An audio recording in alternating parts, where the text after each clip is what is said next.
What kind of ministry do you participate in? The truth is, the average person attending church on Sunday isn't involved in ministry. Now, this could be due to the fact that we haven't built ministries around the skills, spiritual gifts, and preferences of people in our congregation. Do you know there are over 300,000 Protestant churches in America with 56 million people attending each week? Can you imagine if every one of them knew what their spiritual gifts were and were given an opportunity to minister with them? What if we tapped into all the skills, passion, knowledge, influence, and resources of these 56 million people? We literally could change the world. Hello, I'm Ron Ovitt, Executive Director of Empower Ministry. Now, you took your spiritual gifts survey, and we've talked about how to begin to use your spiritual gifts. Today we are discussing the many wonderful opportunities that there are to serve Christ and what your preference might be. The truth is, churches need volunteers. However, much of the church ministry falls under the 80-20 rule. You know, 80% of the work is done by 20% of the people. Why is this? I believe it's because many of the ministry opportunities do not appeal to the majority of people. As a result, much of the work that is done in the church is the result of emotional obligation. Now, emotional obligation is where you feel emotionally obliged to volunteer for ministry.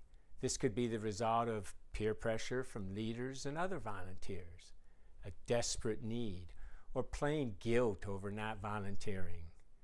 Now, there will always be a need for volunteers, and sometimes we just need to step up. But what if things were different? What if we could break out of the grip of that 80-20 rule? What if there were ministries where you could use your spiritual gifts the way God intended you to? What if you had a choice? What if there were no limits, no financial constraints, no constrictions? What kind of ministry would you be involved in? When considering a ministry, there are other factors that need to be considered besides emotional obligation. Let's look at some of them. The first is your passion. What are you passionate about? When you think of ministry, what excites you?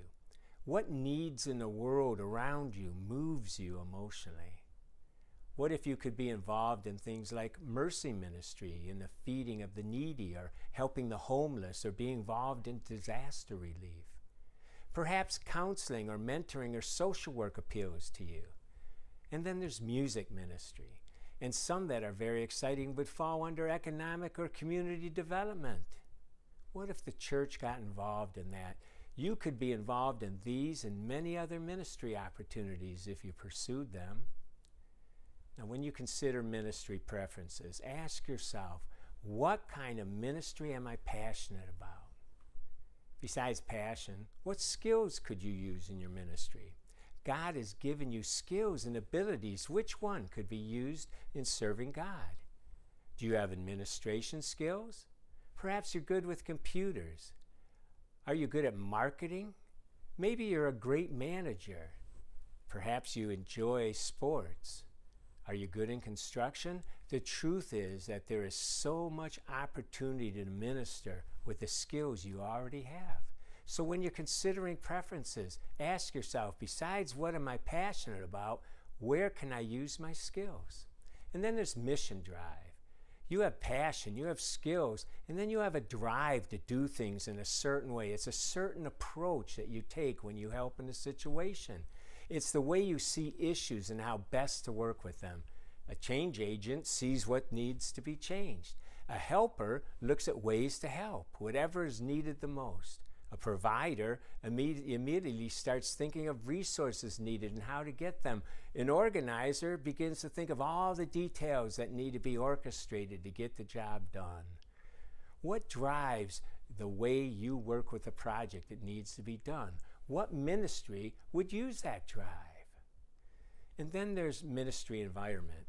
Not everyone likes to work in the same kind of environment. Some people thrive in crowds with all the buzz and excitement, where others like solitude and a quiet environment. Are you people-oriented or task-oriented? Do you like being on the front line, or do you like to be in the background doing your job? Do you like to work one-on-one or with a group?